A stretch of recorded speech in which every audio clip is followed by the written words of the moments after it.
आज हम स्टार्ट करने जा रहे हैं कक्षा 12 यानी 12 के लिए राजनीति विज्ञान की पाठ्य पुस्तक। स्वतंत्र भारत में राजनीति और चुनौतियाँ क्या क्या करनी पड़ी उसको हम लोग इस वीडियो में देखेंगे। इस पुस्तक के तहत फर्स्ट अध्याय पहली अध्याय को कवर करेंगे। यहाँ पर हम राष्ट्र निर्माण के चुनौती के बारे में जानेंगे कि हमारा देश आज़ाद होने के बाद किन किन चुनौतियों का सामना करना पड़ा, किन किन चुनौतियों के बीच हमारे यहाँ लोकतंत्र विकसित हुआ, उस सब के बारे में हम लोग इस वीडियो में विस्तार पूर्वक से देखेंगे, जो काफ़ी इम्पोर्टेंट है। देखते हैं, स्टार्ट करते हैं। काफ़ी इम्पोर्टेंट है, देख सकते हैं नए राष्ट्र की चुनौतियाँ क्या थी। ये सबसे पहले 14 और 15 अगस्त 1947 के मध्यरात्रि मिडनाइट के दिन हिंदुस्तान आज़ाद हुआ। आज़ाद होने के बाद किन किन परिस्थितियों का सामना करना पड़ा हमारे राष्ट्र के ऊपर, क्या क्या व्यवहार हुआ, उन सबको हम लोग देखेंगे। कितनी परेशानी हुई और कितने लाख लोगों, लगभग 10 लाख लोगों को मारे जाने की खबर आई, कितने लोग बेघर हुए, इन सब के बारे में देखेंगे। स्वतंत्र भारत के प्रथम प्रधानमंत्री जवाहरलाल नेहरू इस रात, ये 14-15 अगस्त 1947 की रात सभा के एक विशेष सत्र को संबोधित किया। उनका यह प्रसिद्ध भाषण जो थे, भाग्यवधू से चिर प्रतिष्ठित भेंट या ट्रिस्ट विद डेस्टिनी के नाम से जाना गया, यानी कि ट्रिस्ट विद डेस्टिनी के नाम से जाना गया, जो नियति से वादा किया था, उन सब के बारे में कहा गया। हिंदुस्तान की जनता इसी क्षण की प्रतीक्षा कर रही थी। अपने इतिहास की पाठ्य पुस्तकों में पढ़ा है कि हमारी आज़ादी की लड़ाई में कई आवाज़ें बुलंद थी। बहरहाल 2 बातों पर सबकी सहमति थी। पहली बात यह कि आज़ादी के बाद देश का शासन लोकतांत्रिक सरकार के जरिए चलाया जाएगा, और दूसरी और यह सरकार सबके भलाई के लिए काम करेगी कि नहीं। इस शासन में गरीबों और कमज़ोर का खास ख्याल रखा जाएगा। देश अब आज़ाद हो चुका था और आज़ादी से जुड़े इन सपनों को साकार करने का वक्त आ गया था। ये जो है जवाहरलाल नेहरू संविधान सभा में अपने सत्र के दौरान कह रहे थे, यानी मध्यरात्रि के दिन। यह कोई आसान काम नहीं था। आज़ाद हिंदुस्तान का जन्म कठिन परिस्थितियों में हुआ। हिंदुस्तान सन 1947 में जिन हालातों के बीच आज़ाद हुआ, शायद उस वक्त तक कोई भी मुल्क वैसे हालात में आज़ाद नहीं हुआ था। आज़ादी मिली, लेकिन देश के बंटवारे के साथ। सन 1947 का साल अभूतपूर्व हिंसा और विस्थापन की त्रासदी का साल था। आज़ाद हिंदुस्तान को इन्हीं परिस्थितियों में अपने बहुविध लक्ष्यों को हासिल करने की यात्रा शुरू करनी पड़ी। आज़ादी के इन उथल-पुथल भरे दिनों में हमारे नेताओं का ध्यान इस बात से नहीं भटका कि यह नया राष्ट्र चुनौतियों की चपेट में है। देख सकते हैं हम लोग, आगे कुछ छुटा हुआ है। ये देख सकते हैं, कलकत्ता में 1947 में दंगा प्रभावित क्षेत्रों में शांति स्थापित करने के लिए हिंदू और मुस्लिम कम्युनिटी के लोग भारत और पाकिस्तान का झंडा फहराते हुए शहर में गश्त कर रहे हैं। ट्रकों पर चढ़ने लोगों का यह चित्र विभाजन की, यानी पार्टीजन की खुशी और त्रासदी दोनों को एक साथ बयान करती है। कितने लोग प्रभावित हुए, देख सकते हैं। कितने हिंदू कम्युनिटी और मुस्लिम कम्युनिटी सभी एक तरह से एक धर्म थे। आगे देखते हैं हम लोग। ये 15 अगस्त 1947 लाल किले की प्राचीर में भाषण देते हैं प्राइम मिनिस्टर जवाहरलाल नेहरू जो थे। ये देख सकते हैं, लाल किला में भाषण दे रहे हैं। लाखों की संख्या में आदमी यहाँ क्राउड है काफ़ी। ये बात करें अब, ये लाल किला का स्थापना किसने किया था पूछा जाता है। शाहजहाँ ने। कब? तो 1648 ईस्वी में शाहजहाँ ने लाल किला की स्थापना की। देखते हैं द हिंदुस्तान टाइम्स पत्रिका में, end of 200 years old British rule in India. 2 साल बाद जो है ब्रिटिश जो इंडिया को हुकूमत से आज़ाद मिली, उसके बारे में छपा था द हिंदुस्तान टाइम्स में। देख सकते हैं चुनौती क्या थी। देखते हैं पहले, कल हम अंग्रेजी राज के गुलामों से आज़ाद हो जाएंगे, लेकिन आधी रात को भारत का बंटवारा भी होगा, इसलिए कल का दिन हमारे लिए खुशी का दिन होगा और गम का भी। देख सकते हैं महात्मा गांधी 14 अगस्त 1947 को कलकत्ता में कह रहे थे।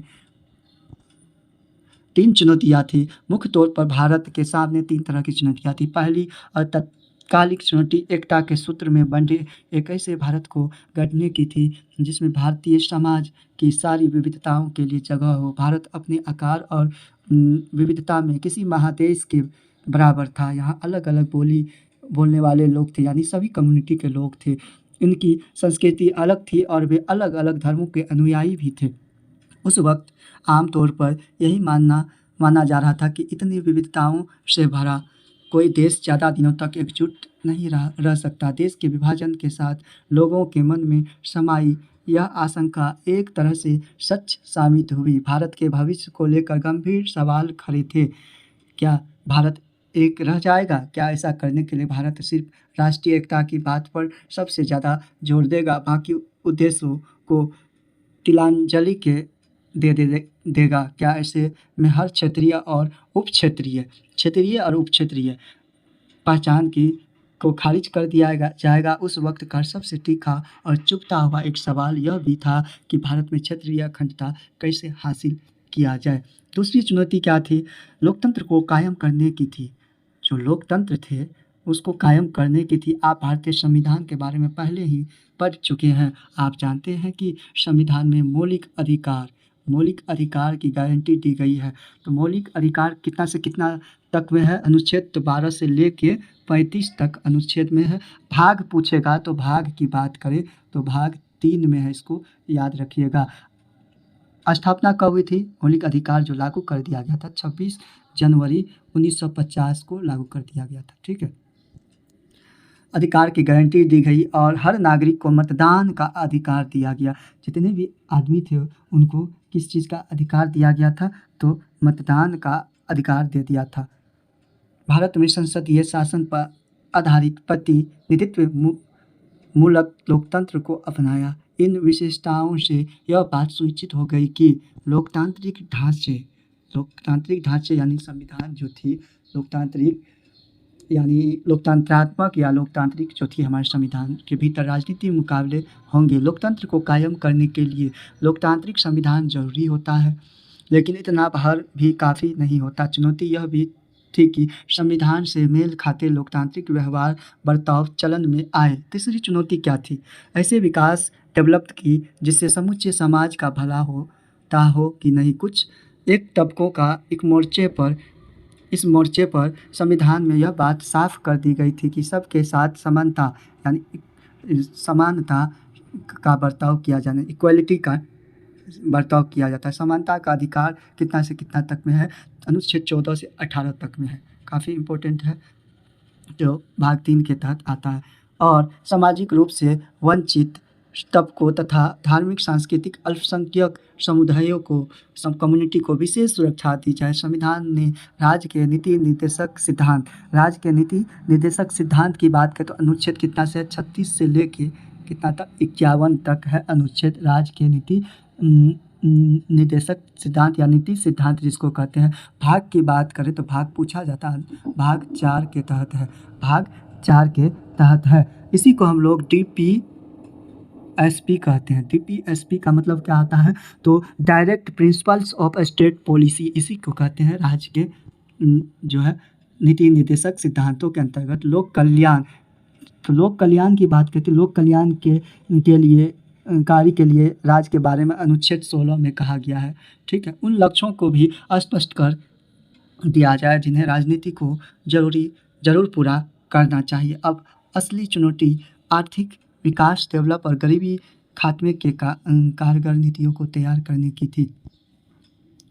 आज़ाद हिंदुस्तान में इन चुनौतियों के आगे क्या रुख अपनाया? संविधान के तय किए गए विभिन्न लक्ष्यों को हासिल करने की दिशा में कहाँ तक सफलता मिली? इस पूरी किताब में इन्हीं सवालों को खंगालने की कोशिश की गई। इस किताब में आज़ादी के बाद दौर की भारतीय राजनीति की कथा लिखी गई ताकि आप खुद इन जैसे बड़े सवालों के अपने उत्तर तलाश पाने के काबिल हो सकें।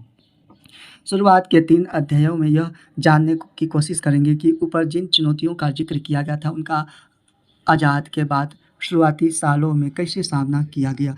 आज़ादी के तुरंत बाद राष्ट्र निर्माण की चुनौतियों सबसे प्रमुख थी। राष्ट्र की निर्माण कैसे की जाए, कैसे उनके ऊपर किस तरह का व्यवहार की जाए, किन लोगों कम्युनिटी को कैसे देखा जाए, इन की सबसे बड़ी चुनौती थी। इस पहले अध्याय में हम चुनौती पर ध्यान केंद्रित करेंगे। शुरुआत में इन घटनाओं की चर्चा की जाएगी जिन्होंने आज़ादी की एक संदर्भ प्रदान किया। इससे हमें यह समझने में मदद मिलेगी कि आज़ादी के समय राष्ट्रीय एकता और सुरक्षा का सवाल सबसे प्रमुख चुनौती के रूप में क्यों उभरा। इसके बाद हम देखेंगे कि भारत में राष्ट्र के रूप में अपने को किस तरह साझे इतिहास तथा साझी नियति के फलक पर गढ़ा। अगले 2 अध्याय में हम लोकतंत्र के कायम और बराबरी तथा इंसाफ पर आधारित आर्थिक विकास हासिल की चुनौती को विचार करेंगे। ये देख सकते हैं रिपब्लिक ऑफ इंडिया और रिपब्लिक ऑफ इंडिया का ही उस टाइम का 26 जनवरी 1950 जब लागू हो गया उस टाइम का है। यह प्रदर्शित 3 डाक टिकटें को प्रथम गणतंत्र 26 जनवरी 1950 के अवसर पर जारी किया गया था। इन टिकटों पर छपे चित्र में आपको नए गणतंत्र के सामने खड़ी किन किन चुनौतियों के बारे में जानकारी मिलती है। अगर आपको 1950 में इन डाक टिकटों का डिज़ाइन तैयार करने के लिए कहा जाता तो इन टिकटों पर किसके चित्र उकेरते आप लोग कमेंट में बता सकते हैं। देख सकते हैं आगे हम लोग देखेंगे। सुबह ए आज़ादी फैज़ अहमद फैज़ की बात है। ये दाग उजला ये सब गजीरा शहर वो इंतज़ार था जिसका, ये वो शहर तो नहीं, ये वो शहर तो नहीं कि जिसकी आरज़ू लेकर चले थे यार की, मिल जाएगी कहीं ना कहीं फलक मिल जाएगी कहीं ना कहीं फलक के दस्ट में तारों की आखिरी मंजिल, कहीं तो होगा सब ए सुस्त मौज का हासिल, कहीं तो जाके रुकेगा सफ़ीन ए गम ए दिल। इस तरह से देख सकते हैं ये कहा गया है। ठीक है, फैज़ के द्वारा बात करें फैज़ अहमद फैज़ की तो 1911 में जन्म हुई, 1984 में मृत्यु हो गई। सियालकोट में जन्मे थे। विभाजन के बाद पाकिस्तान में ही रहे। वामपंथी रुझान के कारण उनका पाकिस्तानी शासन तंत्र से हमेशा टकराव बना रहा। लंबा समय कारावास यानी जेल में गुजारने के बाद नक्शे फरियादी, दस्त ए सबा तथा जिंदा नामी उनके प्रमुख कविता संग्रह है। 20वीं शताब्दी के दक्षिण एशियाई कवियों में फैज़ बहुत ऊंचा स्थान देख सकते हैं। आज़ादी से 4 दिन पहले की बात है। 11 अगस्त 1947 को कराची में पाकिस्तान की संविधान सभा में अध्यक्षीय भाषण देते हुए मोहम्मद अली जिन्ना क्या कहते हैं, हमें बहुसंख्यक और अल्पसंख्यक कम्युनिटी की इन जटिलताओं को दूर करने की भावना से काम करना चाहिए। बहुसंख्यक और अल्पसंख्यक दोनों ही समुदायों में तरह तरह के लोग शामिल हैं। अगर मुसलमान, पठान, पंजाबी, सिया और सुन्नी आदि में बटे हैं तो हिंदू भी ब्राह्मण, वैष्णव, खत्री तथा बंगाली, मद्रासी आदि कम्युनिटी में बटे हुए हैं। पाकिस्तान में आप आज़ाद हैं, आप अपने मंदिर में जाने के लिए आज़ाद हैं, ये कह रहे थे। आप अपनी मस्जिद में जाने या किसी भी अन्य पूजा स्थल पर जाने के लिए आज़ाद हैं। आपके धर्म, आपकी जाति, कास्ट या विश्वास से राज्य को कुछ लेना देना नहीं है। ये आज़ादी से 4 दिन पहले दे रहे थे। ठीक है, देख सकते हैं द टाइम्स ऑफ इंडिया में लिखा गया था। वारिस शाह से क्या कहा, आज वारिस शाह से कहती है अपनी कब्र में से बोलो और इश्क की किताब का कोई नया वर्ग खोलो। पंजाब की एक बेटी रोई थी, तुमने उसकी लंबी दास्तां लिखी, आज लाखों बेटियां रो रही है, वारिस शाह तुमसे कह रही है। ए दर्दमंदों के दोस्त, पंजाब की हालात देखो, चौपाल लाशों से अटा पड़ा है, जनाब लहू से भर गया है, किसी ने पांचों दरियाओं में जहर मिला दिया और यही पानी धरती की सींचने लगा है। इस जरखेज धरती से जहर फूट निकला है और देखो सुर्खी कहाँ तक आ पहुँची और कहर कहाँ तक आ पहुँचा।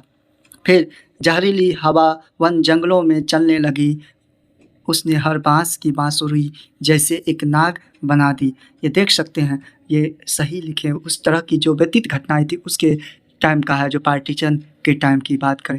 इसी पे एक मूवी बनी है गदर, जो रियल घटना पे है, जिसमें काफ़ी लोगों की मृत्यु, लगभग मान के चलिए 10 लाख लोगों की मृत्यु हो गई बंटवारा के टाइम में।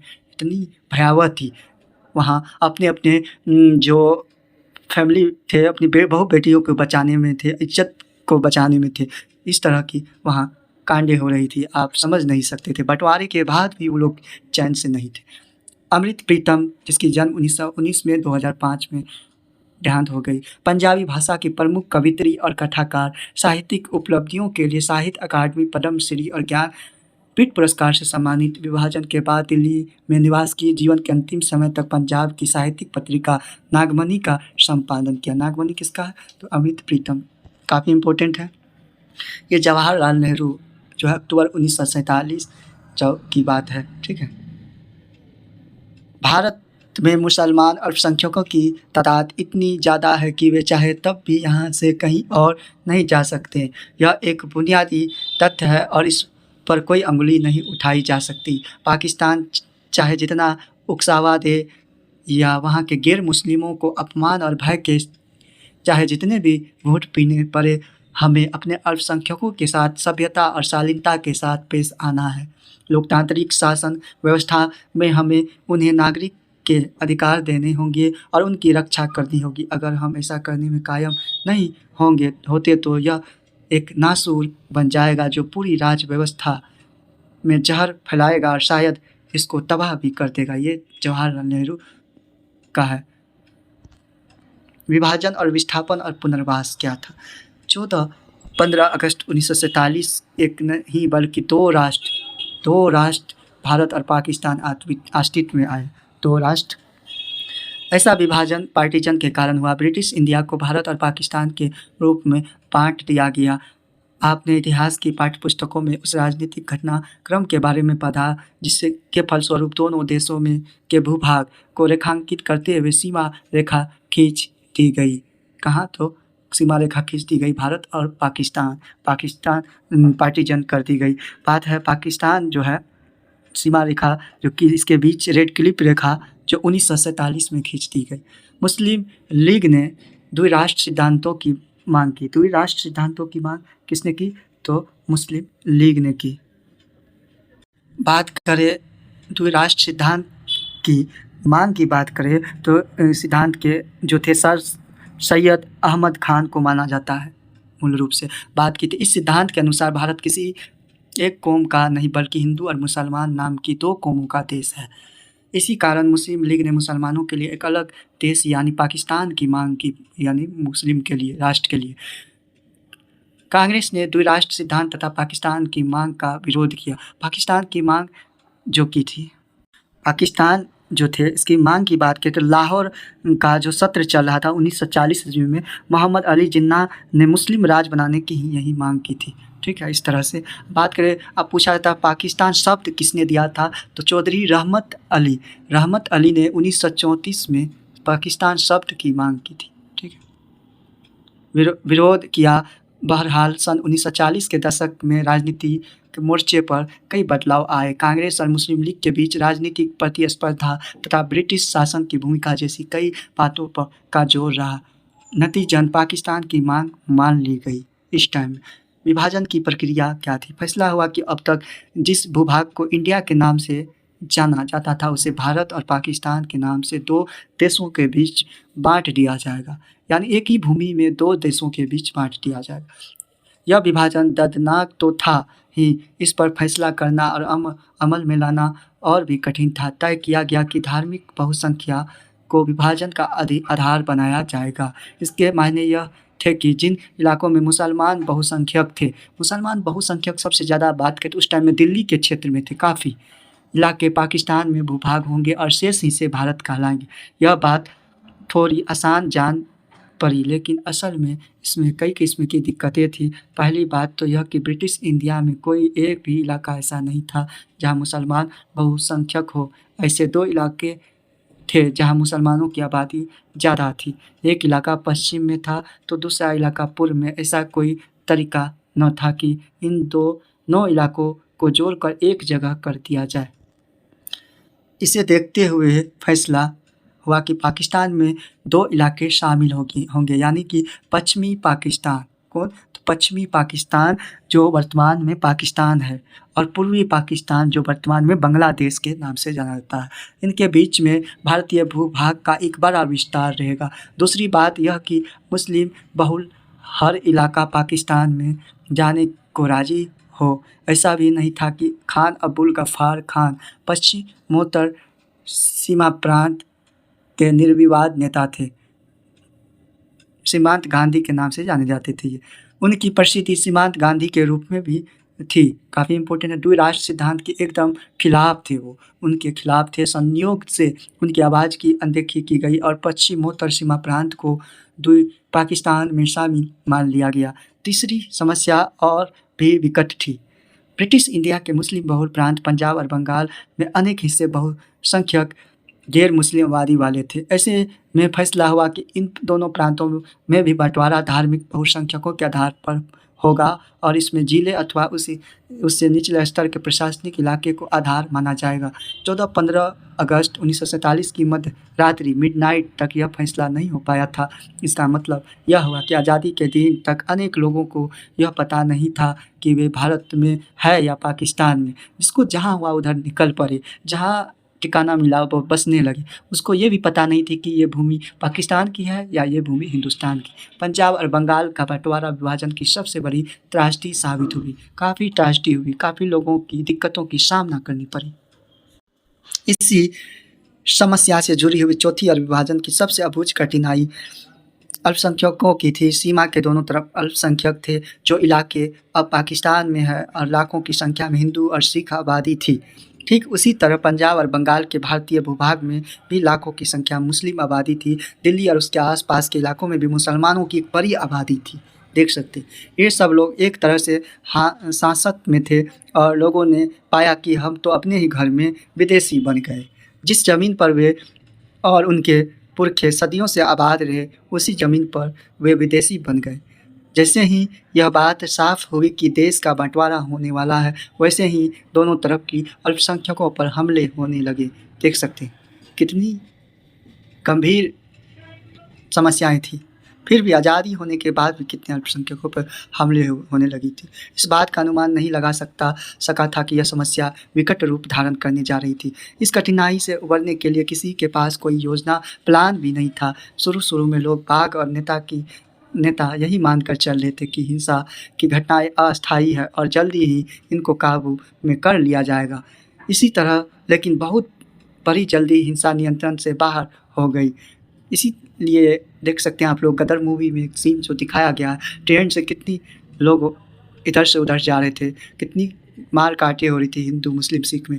विभाजन के बाद भी उन लोगों में कोई शांत रहने की कोई हिदायत नहीं थी। दोनों तरफ के अल्पसंख्यकों के पास एकमात्र रास्ता यही बच गया था कि वे अपने अपने घरों को छोड़ दें।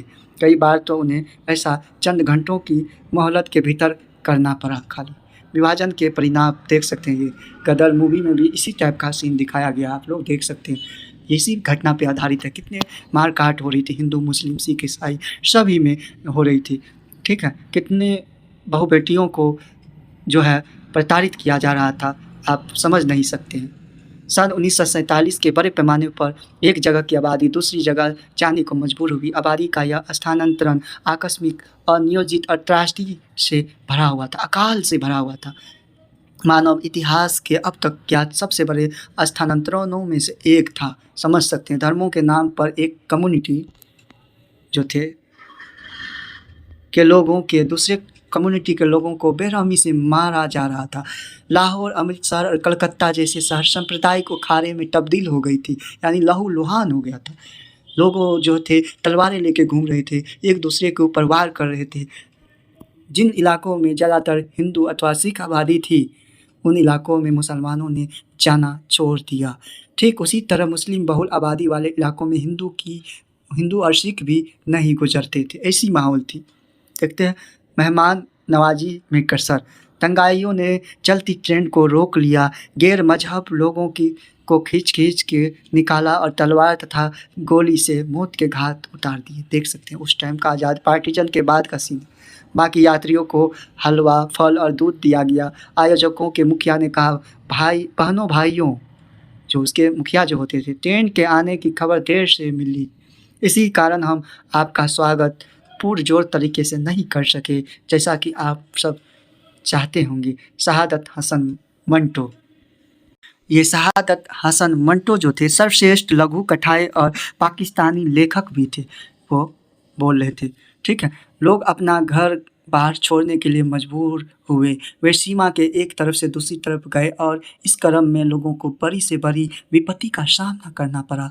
दोनों की तरफ के अल्पसंख्यक अपने घरों से भाग खड़े हुए और अक्सर अस्थायी तौर पर उन्हें शरणार्थी शिविरों में पनाह लेनी पड़ी।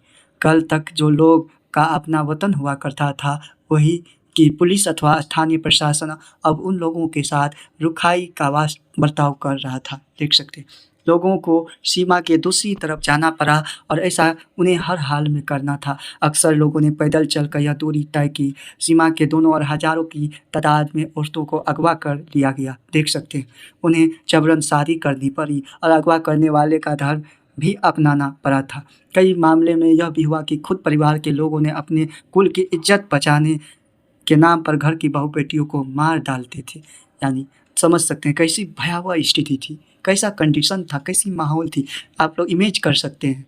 बहुत से बच्चे अपने को माँ बाप से बिछड़ गए। जो लोग सीमा पार करने में किसी तरह सफल रहे, उन्होंने पाया कि अब वे बेठिकाना हो गए, यानी उसका कोई ठिकाना ही नहीं है। जहाँ से निकले वो अलग देश को चले गए। इन लाखों शरणार्थियों के लिए देश की आज़ादी का मतलब था महीनों और कभी कभी सालों तक किसी शरणार्थी शिविर में जिंदगी काटना। भारत और पाकिस्तान के लेखक, कवि और फिल्म निर्माताओं ने अपने उपन्यास, लघु कथा, कविता और फिल्मों में इस मारकाट की नृशंसता का जिक्र किया। विस्थापन और हिंसा से पैदा दुखों का अभिव्यक्ति दी। विभाजन की विपदा का जिक्र करते हुए रचनाकारों ने अक्सर वही जुमला इस्तेमाल किया जो इस विपत्ति को झेलने वाले पार्टीजन का जिक्र, बंटवारे का जिक्र करते थे।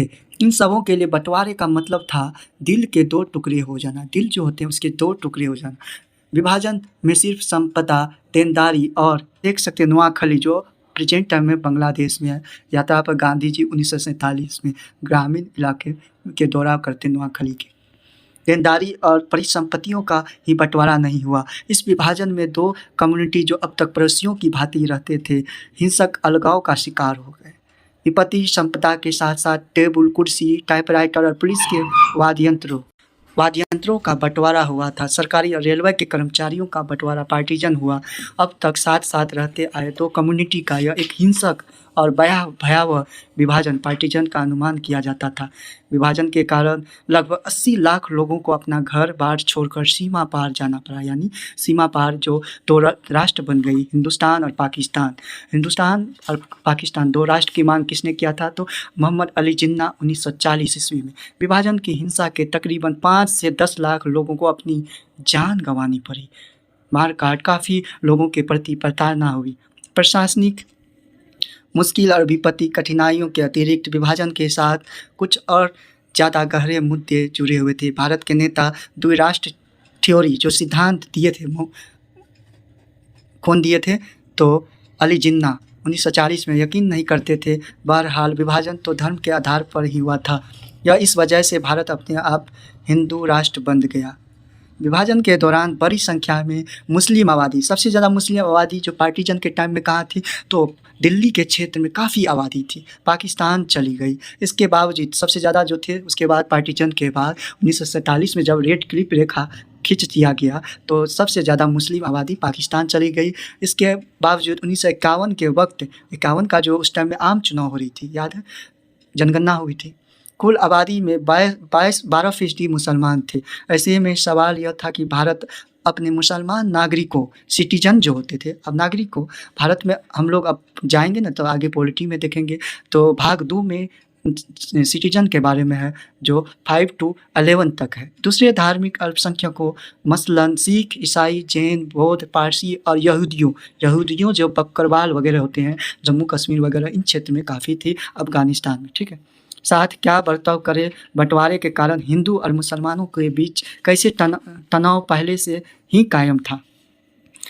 इन संघर्षों के साथ प्रतिस्पर्धी राजनीतिक हित जुड़े थे। मुस्लिम लीग का गठन मुख्य रूप से औपनिवेशिक भारत में मुसलमानों के हितों की प्रोटेक्ट के लिए, यानी रक्षा के लिए हुआ।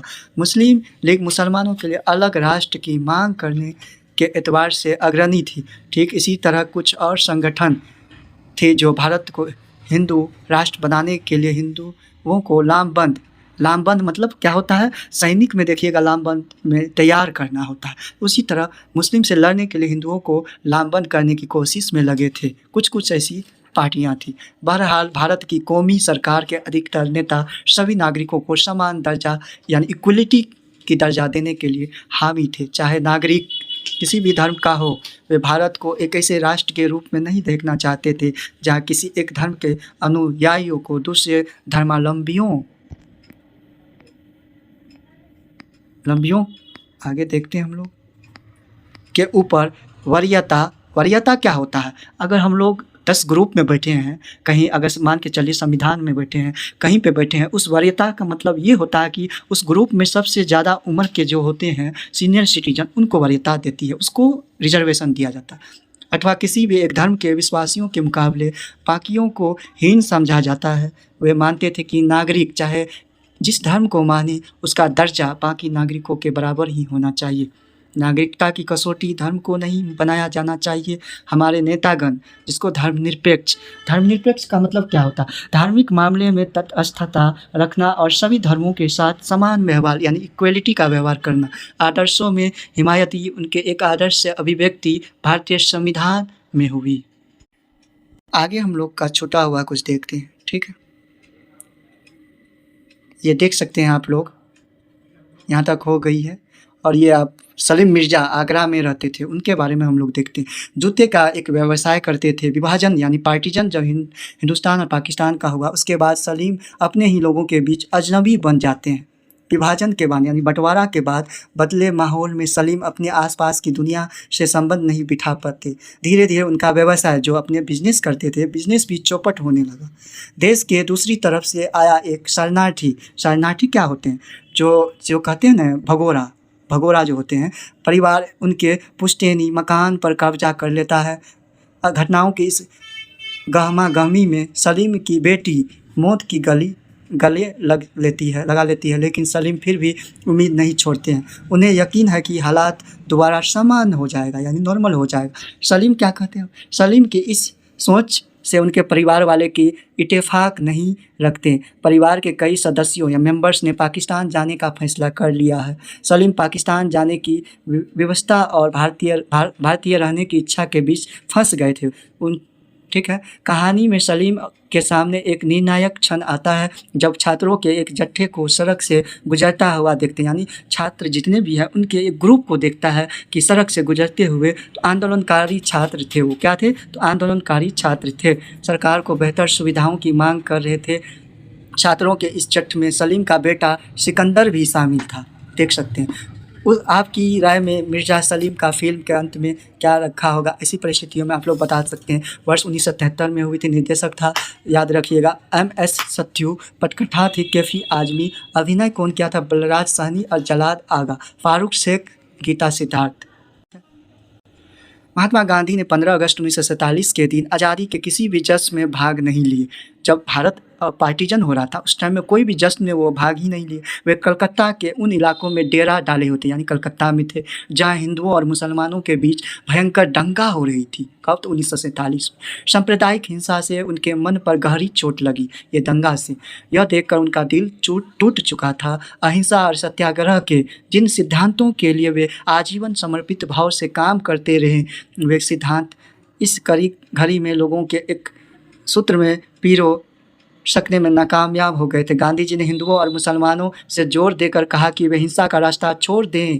कलकत्ता में गांधी की मौजूदगी से हालात बड़ी हद तक सुधर चले थे और आज़ादी का जश्न लोगों ने सांप्रदायिक सद्भाव के जज्बे से मनाया। लोग सड़कों पर पूरे हर्षोल्लास के साथ यानी खुशी से नाच रहे थे। गांधी जी की प्रार्थना सभा में बड़ी संख्या में लोग जुटे थे।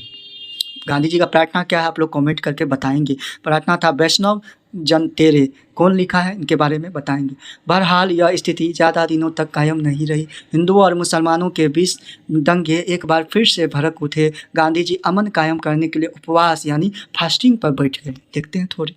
अगले महीने गांधी जी दिल्ली पहुँचे। दिल्ली में बड़े पैमाने पर हिंसा हुई थी। गांधी जी दिल से चाहते थे कि मुसलमानों को भारत से गरिमापूर्ण जीवन मिले। उनको भी एकता मिले, उनको भी सभी इक्वालिटी मिले, उन्हें बराबर का नागरिक माना जाए। इस बात को सुनिश्चित करने के लिए वे बड़े चिंतित थे। भारत और पाकिस्तान के आपसी संबंध को लेकर भी उनके मन में गहरी चिंताएँ थी। उन्हें लगता था कि भारत की सरकार पाकिस्तान के प्रति अपनी वित्तीय वचनबद्धताओं को पूरा नहीं कर रही है। इस बात से वे नाखुश थे। इन सारी बातों को सोचकर उन्होंने 1948 की जनवरी में एक बार फिर से उपवास रखना शुरू किया। यह उनका अंतिम उपवास साबित हुआ। कलकत्ता की ही तरह दिल्ली में उनके उपवास का जादुई असर हुआ, यानी वो सक्सेस रहा। सांप्रदायिक तनाव और हिंसा में कमी हुई। दिल्ली और उसके आसपास के इलाके में मुसलमान सुरक्षित अपने घरों में लौटे। भारत की सरकार पाकिस्तान को उसका दे चुकाने पर राजी थी, जो डिमांड था। बहरहाल गांधी जी के कामों पर हर कोई खुश हो ऐसी बात नहीं थी। हिंदू और मुसलमान दोनों ही कम्युनिटी के अतिवादी अपनी इस कंडीशन के लिए गांधी जी पर दोषमद थे। इसके बावजूद गांधी जी ने सशस्त्र सुरक्षा हासिल करने से मना कर दिया, यानी प्रोटेक्शन लेने के लिए मना कर दिया। अपनी प्रार्थना सभा में हर किसी को मिलना जारी रखा। आखिरकार 30 जनवरी 1948 के दिन ऐसा ही एक हिंदू अतिवादी नाथूराम विनायक गोडसे गांधी जी की संध्याकालीन प्रार्थना जो हो रही थी उसी समय उनकी तरफ चला गया। नज़दीक पहुंच गया। उसने गांधी जी पर लगातार 3 गोलियां चलाई सीने में। गांधी जी की तत्क्षणता मार दिया। इस तरह न्याय और सहिष्णुता को आजीवन समर्पित कर आत्मा का देहावसान हो गया। अब ये गोडसे जो मारे थे गांधी जी को, गोडसे, तो इनको फांसी की सज़ा कब हुई? तो इनको फांसी की सज़ा मिल गया कब? 15 नवंबर, याद रखिएगा, 1949 ईस्वी को। कहाँ अम्बाला सेंट्रल जेल में फांसी दी गई। अम्बाला कहाँ है प्रेजेंट टाइम में? तो हरियाणा में। नाथूराम गोडसे का जन्म कब हुआ था? 19 मई 1910 ईस्वी को, जो है बारामती पुणे में हुई थी। ठीक है, इस तरह से हम लोग देख सकते हैं। आगे देखते हैं आगे। ठीक है, स्वेट ने गौर किया था कि जब भी कोई पाकिस्तान का जिक्र छेड़ता था तो उसके नाना एकदम चुप हो जाते थे। एक दिन उसने नाना से इसके बारे में पूछने का फैसला किया। उसके नाना ने बताया कि पार्टीशन के वक्त उन्हें लाहौर से लुधियाना आना पड़ा था। उनके माता पिता मार दिए गए थे। स्वेट के नाना भी नहीं बच पाते, लेकिन खैर यह हुई कि पड़ोस के मुस्लिम परिवार ने उन्हें पनाह दी और कई दिनों तक छुपा कर रखा। इन्हीं पड़ोसियों की मदद से स्वेट के नाना को अपने सगे संबंधियों का पता ठिकाना मालूम पड़ा और वे किसी तरह बचा के सीमा पार भारत पहुँचे। यहाँ आकर उन्हें नई जिंदगी की शुरू की। क्या आपने भी ऐसा कोई वाकया सुना? आपने दादा दादी अथवा इस पीढ़ी के किसी और से पूछिए कि आज़ादी के दिन क्या हुआ था, कैसे जश्न मनाया गया था, बंटवारे का सदमा कितना गहरा था, देश की आज़ादी से इन लोगों की क्या अपेक्षा थी। कम से कम 2 वाक्य इसको लिखना है। ठीक है, रजवाड़ों का विलय कैसे हुआ? ब्रिटिश इंडिया रजवाड़ों का विलय की बात करें तो यह सरदार वल्लभ भाई पटेल और बीपी मेनन के सहयोग से कितना, तो 565 रजवाड़े जो थे, 565 रजवाड़ों के नवाबों की रियासतें थी, उनको मिलाया भारत में। ठीक है, इनका काफ़ी योगदान रहा। ठीक, देखते हैं। ब्रिटिश इंडिया 2 हिस्से में था। एक हिस्से में ब्रिटिश प्रभुत्व वाले भारतीय प्रांत थे, तो दूसरे हिस्से में देसी रजवाड़े जो 565 के करीब थे। ब्रिटिश प्रभुत्व वाले भारतीय प्रांतों पर अंग्रेजी सरकार का सीधा कंट्रोल था। दूसरी तरफ छोटे बड़े आकार के कुछ और राज थे, उन्हें रजवाड़ा कहा जाता था। रजवाड़ों पर राजाओं का शासन था। राजाओं ने ब्रिटिश राज की अधीनता या कहे कि सर्वोच्च सत्ता स्वीकार कर रखी थी और इसके अंतर्गत वे अपने राज्य में घरेलू मामलों का शासन चलाते थे। अंग्रेजी प्रभुत्व के अंतर्गत आने वाले भारतीय साम्राज्य के कितना, तो 1/3 हिस्से में रजवाड़े कायम थे। प्रत्येक 4 भारतीयों में से एक किसी न किसी रजवाड़े की एक प्रजा थी। समस्या क्या थी, तो देखते हैं। आज़ादी के तुरंत पहले अंग्रेजी शासन ने घोषणा की भारत पर ब्रिटिश प्रभुत्व के साथ ही रजवाड़े भी ब्रिटिश अधीनता से आज़ाद हो जाएंगे। इसका यह मतलब था कि सभी रजवाड़े की संख्या कितना, 565 थी, ब्रिटिश राज की समाप्ति के साथ ही कानूनी तौर पर आज़ाद हो जाएंगे।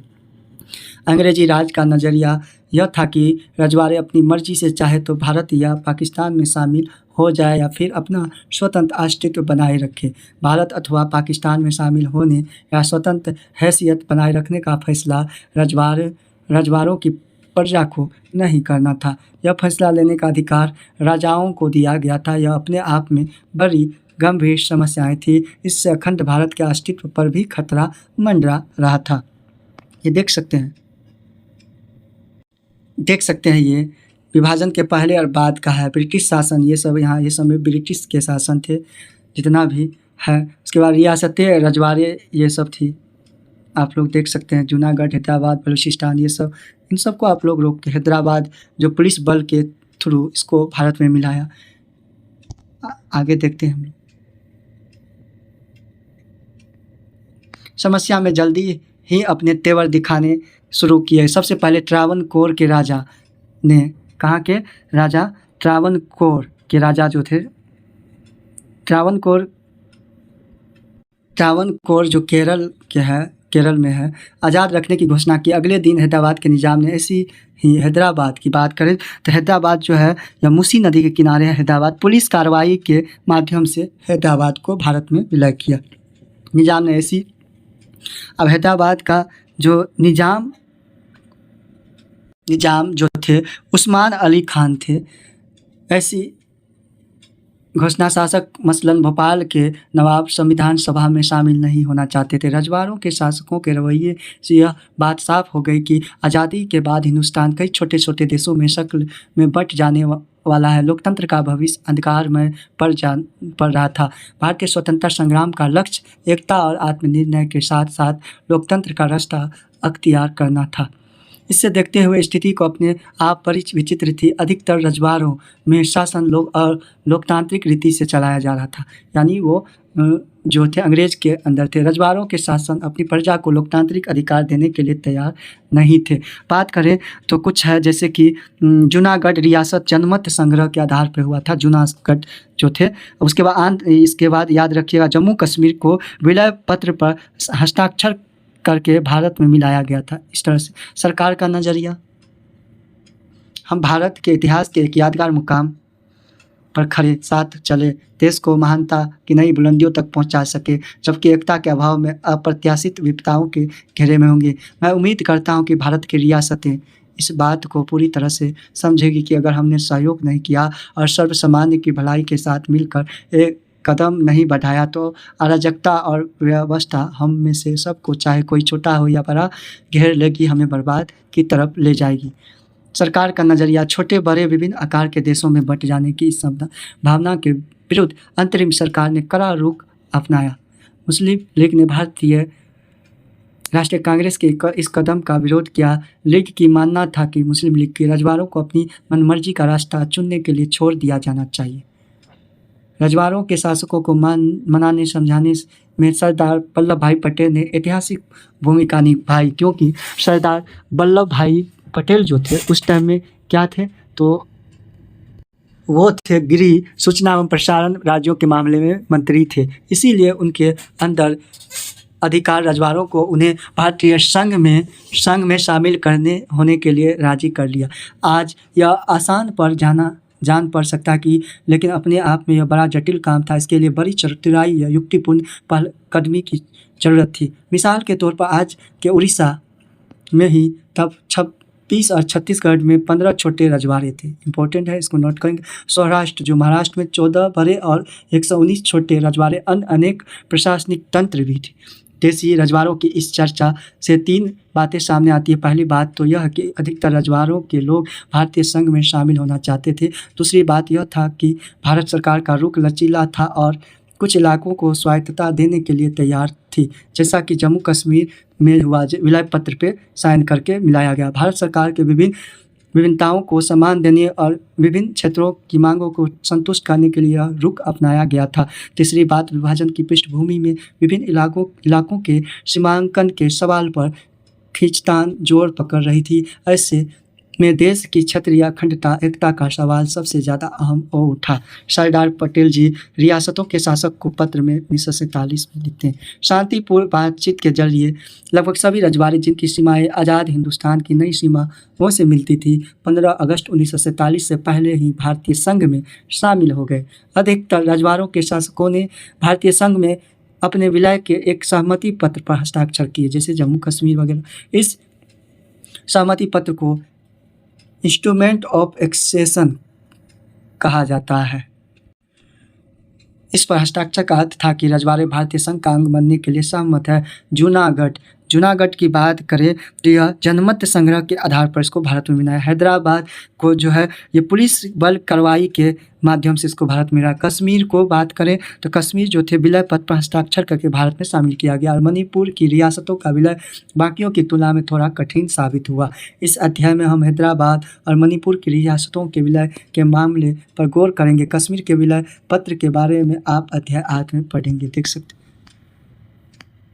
देख सकते हैदराबाद के निज़ाम के साथ सरदार पटेल जो थे हैदराबाद के निज़ाम के साथ ही है, जो उस्मान अली खान है। देख सकते हैं उसके साथ सरदार पटेल जी उस्मान अली खान जी के साथ। हैदराबाद की रियासत बहुत बड़ी थी, काफ़ी बड़ी थी। यह रियासत चारों तरफ से हिंदुस्तानी इलाके से घिरी थी। पुराने हैदराबाद के कुछ हिस्से आज भी महाराष्ट्र तथा कर्नाटक की और बाकी हिस्से आंध्र प्रदेश में है, जो आंध्र प्रदेश पहला गठन होने वाला राज्य था। हैदराबाद के शासकों को निजाम कहा जाता था। इम्पोर्टेंट है, वह दुनिया के सबसे दौलतमंद लोगों में शुमार किया जाता था। निजाम चाहता था कि हैदराबाद की रियासत को आज़ाद रियासत का दर्जा दिया जाए। निजाम ने सन 1947 ईस्वी के नवंबर में भारत के साथ यथास्थिति बहाल रखने का एक समझौता किया। यह समझौता 1 साल के लिए था। इस बीच सरकार से हैदराबाद के निजाम की बातचीत जारी रही।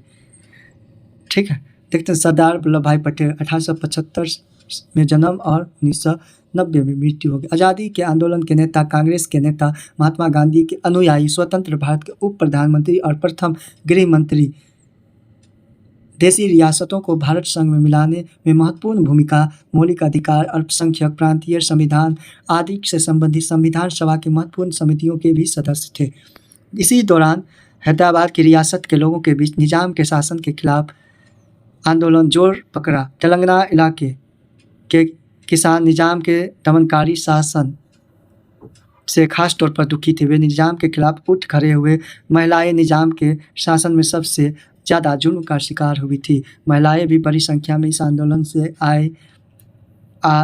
जुड़ी। हैदराबाद शहर इस आंदोलन का गढ़ बन गया। कम्युनिस्ट और हैदराबाद कांग्रेस इस आंदोलन की अग्रिम पंक्ति में थे। आंदोलन को देख निजाम ने लोगों के खिलाफ एक अर्धसैनिक बल रवाना किया। इसे राजाकर कहा जाता था। ठीक है, राजाकर अव्वल दर्जे के सांप्रदायिक अत्याचारी थे। राजाकारों ने गैर मुसलमानों को खास तौर पर अपना निशाना बनाया। राजाकारों ने लूटपाट मचाई, हत्या तथा बलात्कार पर उतारू हो गए। 1948 के सितंबर में भारतीय सेना निजाम के सैनिकों पर काबू पाने के लिए हैदराबाद पहुंची। कुछ रोज तक रुक कर लड़ाई चली। इसके बाद निजाम ने आत्मसमर्पण कर दिया। निजाम के आत्मसमर्पण के साथ ही हैदराबाद का भारत में विलय हो गया। मणिपुर की बात करें, आज़ादी के चंद रोज पहले मणिपुर के महाराजा बोधचंद्र सिंह ने भारत सरकार के साथ भारतीय संघ में अपनी रियासत के विलय के एक सहमति पत्र पर हस्ताक्षर किए थे।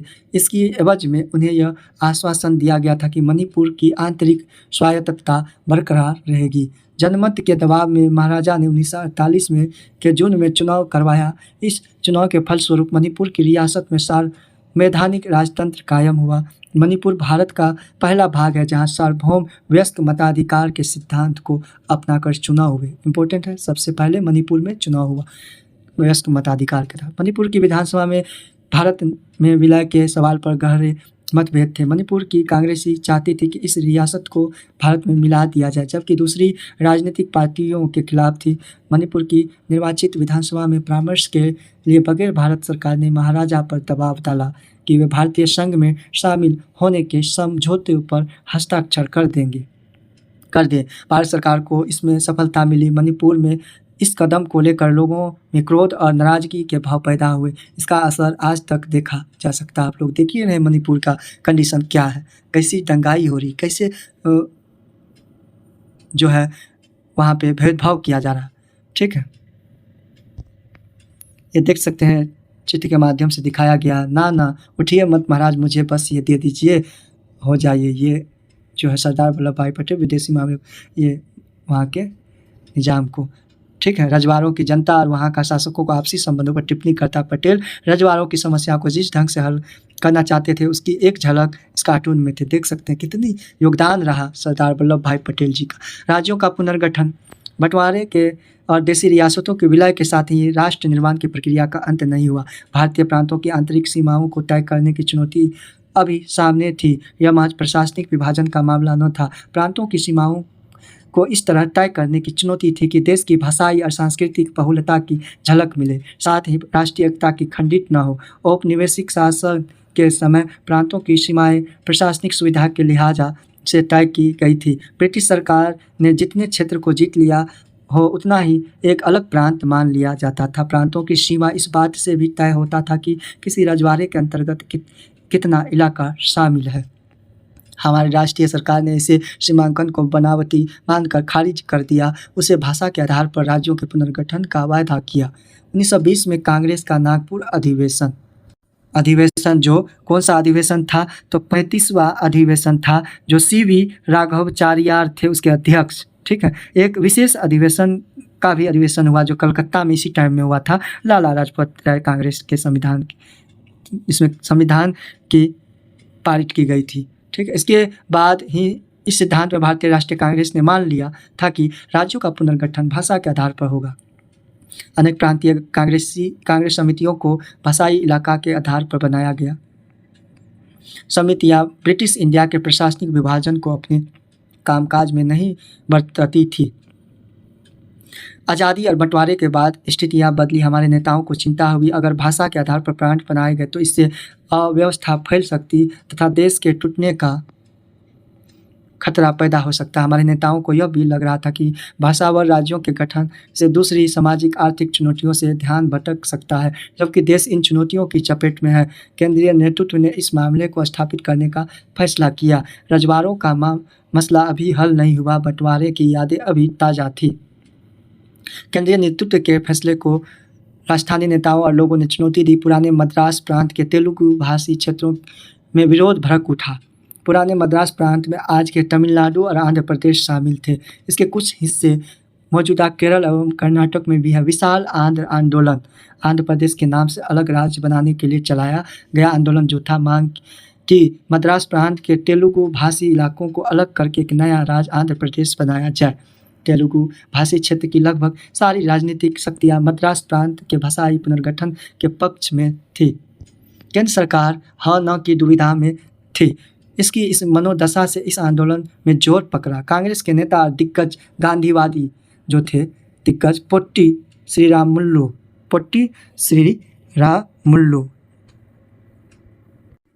जो थे। इसका जन्म की बात करें तो 16 मार्च 1901 ईस्वी को आंध्र प्रदेश में हुई और मृत्यु 15 दिसंबर 1952 ईस्वी को तमिलनाडु में हुई थी। अनिश्चितकालीन ये हड़ताल के कारण मृत्यु हुआ था। भूख हड़ताल पर बैठ गए। 56 दिनों की भूख हड़ताल, पूछा जाता है, इंपॉर्टेंट है, नोट कर लेंगे। हड़ताल के बाद उनकी मृत्यु हो गई। इससे बड़ी अव्यवस्था फैली। आंध्र प्रदेश में जगह जगह हिंसक घटनाएं हुई। लोग बड़ी संख्या में सड़कों पर निकल आए। पुलिस फायरिंग में अनेक लोग घायल हुए या मारे भी गए। मद्रास में अनेक विधायकों ने विरोध जताते हुए अपनी सीट से इस्तीफा दे दिया। आखिरकार 1952 के दिसंबर में प्रधानमंत्री ने आंध्र प्रदेश नाम से अलग राज्य बनाने की घोषणा की। कब की? तो दिसंबर में घोषणा की 1953 में। देख सकते हैं आप लोग नक्शा के थ्रू पंजाब वगैरह इसको रोक के आप लोग देख सकते हैं। आगे देखते हैं हम लोग ये स्ट्रगल फॉर सर्वाइवल यानी अस्तित्व के लिए संघर्ष कर रहे थे। अपने 26 जुलाई 1953 को शीर्षक यह कार्टून उस दौर के माहौल को दर्शाता है जब राज्यों को भाषाई आधार पर गठित करने की मांगे जोर पकड़ ली थी। कितने सारे सदस्य इस्तीफा दे दिए, कितने सारे रोड पे आ गए। इस तरह से आंध्र प्रदेश के गठन के साथ ही देश के दूसरे हिस्से में भी भाषाई आधार पर राज्यों की गठित करने का संघर्ष चल पड़ा। इन संघर्षों के बाद होकर केंद्र सरकार ने 1953 में यानी कब तो 1 अक्टूबर 1953 को पुनर्गठन आयोग बनाया। इस आयोग का काम आंध्र प्रदेश को गठन किया। इसी सीमांकन के मामले पर गौर करना था। इसमें अपनी रिपोर्ट में स्वीकार किया गया कि राज्यों की सीमाओं का निर्धारण वहां बोली जाने वाली भाषा के आधार पर होना चाहिए। इस आयोग की रिपोर्ट के आधार पर 1956 में राज्य पुनर्गठन आयोग पास हुआ। इस अधिनियम के आधार पर 14 राज्य और 6 केंद्र शासित प्रदेश बनाए गए। पट्टू श्री रामल्लू देख सकते हैं इसका कार्यकाल। गांधीवादी कार्यकर्ता नमक सत्याग्रह में भाग लेने के लिए सरकारी नौकरी छोड़ी। व्यक्तिगत सत्याग्रह में भी भागीदारी थे। 1946 में इस मांग को लेकर उपवास पर बैठे कि मद्रास प्रांत के मंदिर दलितों के लिए खोल दिए जाएं। आंध्र प्रदेश नाम से अलग राज्य बनाने की मांग को लेकर 19 अक्टूबर 1952 आमरण अनशन और 15 दिसंबर 1952 का अनशन के दौरान ही उसकी मृत्यु हो गई। देख सकते हैं ये कार्टून के थ्रू दिखाया गया। देख सकते बॉक्सिंग द जेनी 5 फरवरी 1956 में जो शीर्षक इस कार्टून में राज्य पुनर्गठन आयोग की भाषाई विवाद को सुलझाने की क्षमता पर सवाल उठा रहे हैं। देख सकते हैं आज़ादी के बाद के शुरुआती सालों में एक बड़ी चिंता यह थी कि अलग राज्य बनाने की मांग से देश की एकता पर आंच आएगी। आशंका थी कि नए भाषाई राज्यों में अलगाववाद की भावना पनपेगी और नवनिर्मित भारतीय राष्ट्र पर दबाव बढ़ेगा।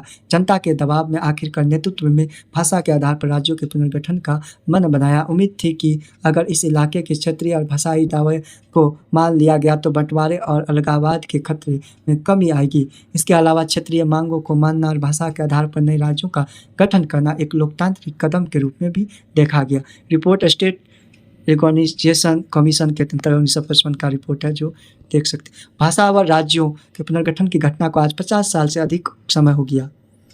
हम कह सकते हैं कि भाषाई राज्य तथा इन राज्यों के गठन के लिए चले आंदोलन और लोकतांत्रिक राजनीतिक तथा नेतृत्व की प्रकृति को बुनियादी रूप से बदला। राजनीति और सत्ता में भागीदारी का रास्ता अब एक छोटे से अंग्रेजी भाषाई अभिज्ञात तबके के भी नहीं है, बाकियों के लिए खुल चुका था।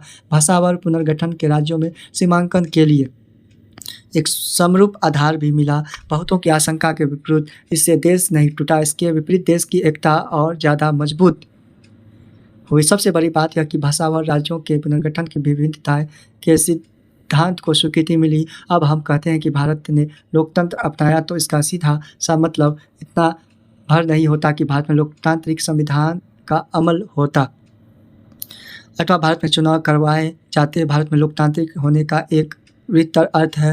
लोकतंत्र को चुनने का अर्थ था विभिन्नताओं को पहचानना और उन्हें स्वीकार करना, साथ ही यह मानकर चलना कि विभिन्नताओं में आपसी विरोध भी हो सकते हैं। दूसरे शब्दों में कहें तो भारत में लोकतांत्रिक की धारणा विचारों और जीवन पद्धतियों की बहुलता की धारणा से जुड़ी हुई थी। आगे के दिनों में अधिकतर राजनीति इसी दायरे में चली थी। देखते हैं नए राज्यों का निर्माण कैसे हुआ। भाषावर राज्यों में पुनर्गठन करने के सिद्धांत को मान लेने का अर्थ यह नहीं था कि सभी राज्य तत्काल भाषाई राज्य में तब्दील हो गए। एक प्रयोग द्विभाषी राज्य बम्बई के रूप में किया गया जिसमें गुजराती और मराठी भाषा बोलने वाले लोग थे। एक जन आंदोलन के बाद सन 1960 में महाराष्ट्र और गुजरात राज्य बनाए गए। ठीक, पंजाब में हिंदी भाषी और पंजाबी भाषी 2 कम्युनिटी थे। पंजाबी भाषी लोग अलग राज्य की मांग कर रहे थे। बहरहाल बाकी राज्यों की तरह उनकी मांग 1956 में नहीं मानी गई। 10 साल बाद 1966 में पंजाबी भाषी इलाके को भी पंजाब राज्य का दर्जा दिया गया। बृहत्तर पंजाब से अलग करके हरियाणा और हिमाचल प्रदेश नाम के अलग राज्य बनाए गए। 1972 में एक बार फिर राज्यों के पुनर्गठन का एक बड़ा प्रयास पूर्वोत्तर राज्य में हुआ।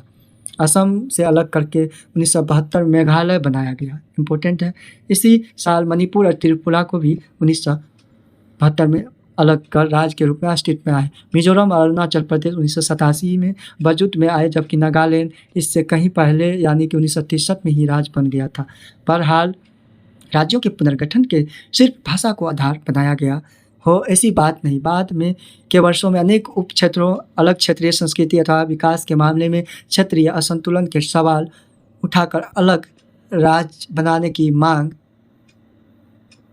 को ऐसे 3 राज्य छत्तीसगढ़, उत्तराखंड और झारखंड सन 2000 ईस्वी में बने। 2 जून 2014 को तेलंगाना भी एक नए राज्य के रूप में जुड़ गया। राज्यों के पुनर्गठन के कथा अभी समाप्त नहीं हुई। देश के अनेक इलाकों में छोटे छोटे अलग राज्य बनाने की मांग को लेकर आंदोलन चल रहे हैं।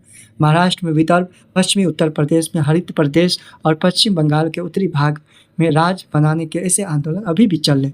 संयुक्त राज्य अमेरिका की जनसंख्या अपने देश के मुकाबले 1/4 यानी 25% मान के चलिए है, लेकिन वहाँ 50 राज्य है। भारत में 100 से भी अधिक ज़्यादा राज्य क्यों नहीं हो सकते, समझ सकते। उसके बारे में दिया है। इस तरह से हम लोगों ने आज पार्ट 1 कंप्लीट किया। अगर वीडियो अच्छी लगी हो तो कृपया करके चैनल को सब्सक्राइब कर देंगे, और अगर आप चैनल में न्यू हैं तो कृपया करके चैनल को सब्सक्राइब कर दें और शेयर भी कर दें,